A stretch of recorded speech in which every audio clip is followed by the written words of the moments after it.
नमस्कार, मी स्वप्नील अनिल जाधव, राहणार वाढवणा, तालुका उदगीर, जिल्हा लातूर। मी आज उदगीर जळकोट विधानसभेमध्ये सर्व मायबाप जनतेला मी एक विनंती, एक आव्हान करीत आहे। आजपर्यंत प्रस्थापित राजकीय लोकांनी आपल्या राजकारणाची पोळी भाजण्यासाठी माझ्या सर्व मायबाप जनतेचा फायदा घेतला।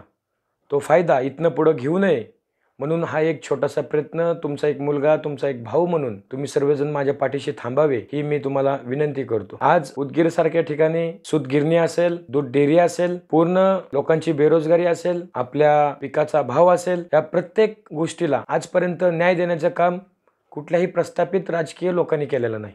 पण एक आशा म्हणून, एक ऊर्जाचं नवीन स्रोत म्हणून, तुमचा एक भाऊ म्हणून तुम्ही माझे सर्वजण पाठीशी थांबावी ही माझी विनंती आहे। माझा ध्येय एकच आहे, आजपर्यंत प्रत्येक घरातला थोर असेल, ज्येष्ठ असेल, किंवा 18 वर्षाचा एक मुलगा असेल, किंवा 16 वर्षाचा एक मुलगा असेल, एक नवीन रक्त ज्यावेळेस त्याचं तयार होतं त्यावेळेस त्याला फक्त एकच गोष्ट जर भासत असेल तर तो पैसा आहे। आणि तो पैसा म्हणजे कष्ट करण्यासाठी त्याला पुणे, मुंबई, गोवा, हैदराबाद अशा ठिकाणी या तालुक्यातनं जावं लागतं। पण त्याची मायभूमी, त्याची जन्मभूमी ही उदगीर, जळकोट या विधानसभेतले छोटे छोटे गावातले आहे। पण त्याच्या पोटाची खळगी भरण्यासाठी त्याला पुणे, मुंबई सारख्या ठिकाणी स्थलांतर व्हावं लागतं, किंवा त्याला पोटाचा प्रश्न सोडवण्यासाठी, त्याला भाकरीच्या तुकड्याकडे बघण्यासाठी त्याला तिथे जावं लागतं। तर मला हे खूप दिवसापासून मनाला खटकत आहे, आणि हे तुम्हाला पण निश्चितच खटकत असेल। माझी तुम्हा सर्वांना एकच विनंती आहे की आपल्या तालुक्यातला व्यक्ती दुसऱ्या तालुक्यात किंवा दुसऱ्या जिल्ह्यात गेला नाही पाहिजे, त्याची भाकर ह्याच तालुक्याला निर्माण झाली पाहिजे। आज मला वाटतंय भरपूर दिवस न होता स्थानिक आमदार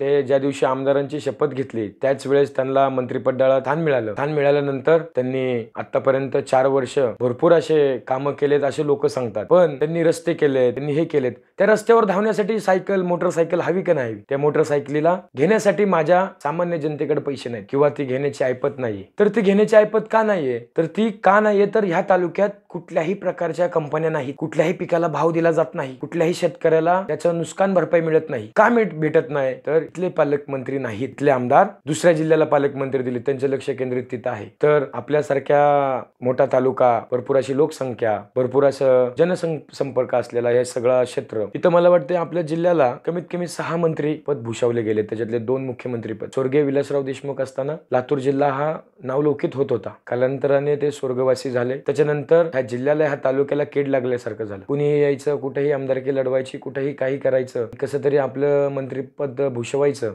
आणि नंतर तालुक्याचा प्रश्न असेल, जिल्ह्याचा प्रश्न असेल, राजकीय त्यांच्यामध्ये भांडण्याचा स्रोत निर्माण होत गेला। प्रत्येक जण सांगत गेलं की बाबा ह्याचा पाय इथं वडला पाहिजे, त्याचा पाय इथं वडला पाहिजे। ठीक आहे, तुमच्या राजकीय पोळी भाजण्यासाठी तुम्ही काहीतरी तुमचा निर्णय घेताय, पण माझ्या सामान्य जनतेची काय चूक आहे की बाबा की ह्यांनी का हे भोगावं सगळं, आणि कशामुळे भोगावं? आपल्या उदगीर सारख्या ठिकाणी डेअरीचा प्रकल्प स्वर्गीयवासी चंद्रशेखरजी भोसले साहेब आमदार असताना त्यांनी प्रयत्न केला। तो प्रयत्न केल्यानंतर त्याच्यानंतर कुणीही प्रयत्न केला नाही। पटवरे साहेब आपले आमदार असतील, त्यांनी तो प्रयत्न केला तिथं, त्याच्यानंतरही कुणी सूतगिरणीचा प्रश्न कुणी निर्माण केला नाही। सूतगिरणीचा माल इथनं लंडन सारख्या ठिकाणी आपल्या तालुक्यातनं जात होता, तो बंद पडला। प्रस्थापित लोकांनी ह्यांचा हेवा देवा टिकवण्यासाठी ह्यांची वरचढ निर्माण झाली, आणि वरचढ निर्माण होत असताना ह्या प्रत्येकाला असं वाटलं की हा नेता झाला किंवा तो नेता झाला तर माझ्या पुढे जाईल। पण तुम्ही तालुक्याचा कधीही विचार नाही केला। सगळ्यांना माझं आव्हान आहे, इथनं पुढं आपल्या तालुक्यातला व्यक्ती इथंच तालुक्याला काम केलं पाहिजे, आपल्या शेताला हमीभाव भेटला पाहिजे, शेताची पीक जे घेतलेलं ठिकाण, आज आपलं मला वाटतं उदगीर शहर हे 3 राज्याला केंद्रबिंदू ठरलेलं आहे। तिथं मोठं आडत लाईन आहे, आणि 3ही राज्याचे मला वाटते थोडे लोक आपल्या तालुक्याला येतात, तिथंही त्यांनी ते प्रक्रिया बघितली पाहिजे। ह्या सगळ्यांना एकच पर्याय, ह्या सगळ्यांचा एकच पर्याय, माझं विनंती तुम्हाला आव्हान असेल की स्वप्नील जाधव म्हणजे मी तिथं तुम्हाला तो प्रश्न सोडवल्याशिवाय शांत बसणार नाही। आणि मी स्वतः आज आव्हान करतोय तुम्हाला, आपल्याला आपल्या तालुक्यात रोजगार निर्माण करायचा आहे। हाकनकवाडी सारख्या गावाला तुम्ही तिथं MIDC घोषित करता, ती MIDC कॅन्सल करता, आणि तिथं आज मला वाटतं ती पाटी, हाकनकवाडीची MIDCची पाटी आहे, ती पाटी आता गंजून आज त्याला 25 वर्ष होत आलीत, अद्यापही त्या MIDCचा काही निर्णय नाही। आणि माझे स्थानिक आमदार असतील, इथले मंत्री असतील, तर त्यांनी ते चांदेगावचा प्रकल्प चालू केलाय। उठत्यात सुट्ट्यात नारळ फोडत्यात, नारळाला पैसे लागत नाही, 10-20 रुपये लागतात, पण ते बजेट, महाराष्ट्राचं बजेट मला वाटतंय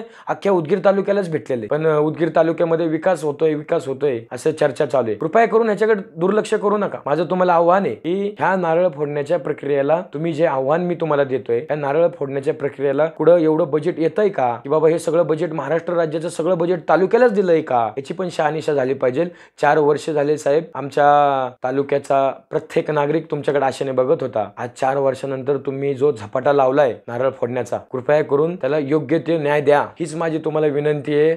आणि माझ्या सर्व नागरिकांना, माझ्या मायबाप जनतेला विनंती आहे, कळकळीची विनंती आहे की तुम्ही प्लीज कृपया या अशाही कुठल्याही भूलथापाला बळी पडू नका. विनाकारण तुमच्या मताची विभाजणी करू नका. बाबासाहेब आंबेडकरांनी तुम्हाला सांगितलंय, मतदान हा विकू नका, मतदान राजा आहे आणि तो राजाच राहा. माझ्यासमोर भरमसाठ लोक आहेत की त्यांच्याकडे माझ्यापेक्षा 1000 पटीने पैसे आहेत. मी एक सामान्य कुटुंबातला व्यक्ती आहे, एक गरीब मोलमजूर कष्ट करून खाणाऱ्याचा मुलगा आहे आणि माझ्याकडे तुम्ही थोडंसं लक्ष द्यावं, मी तुमच्याकडनं हीच अपेक्षा बाळगतो. आणि माझं आव्हान, मी 2 शब्द तुम्हाला जे सांगितलेत ते तुम्ही ग्रहण करावेत, हीच माझी प्रामाणिकपणे इच्छा आहे.